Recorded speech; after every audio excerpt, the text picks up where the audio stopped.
Hello বন্ধুরা, আজ আমি বানাবো বিয়ে বাড়ি স্টাইলে চিংড়ি পটল। পটলগুলো কেটে ধুয়ে নিয়েছি, আলুও কেটে নিয়েছি। তেল গরম হয়ে গেছে, পটলগুলো ভেজে নেব। আলু আর পটলটা ভালো করে ভেজে নিয়েছি, এবার আমি চিংড়ি মাছটা ভেজে নেব।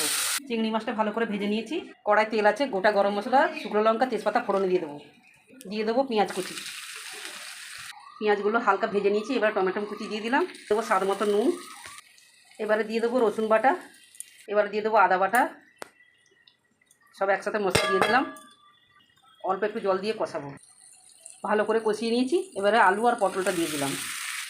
এবারে মশলা দিয়ে ভালো করে আরেকটু কষিয়ে নেব। যত ভালো করে কষাবেন তত ভালো টেস্ট হবে। দিয়ে দেবো চেরা কাঁচা লঙ্কা, ভেজে রাখা চিংড়ি মাছটাও দিয়ে দিলাম।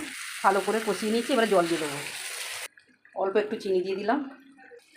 তরকারিটা হয়ে গেছে, এবার আমি গরম মশলা দিয়ে নামিয়ে নেব। এরমভাবে বানাবেন, খেতে কিন্তু খুব টেস্টি হয়।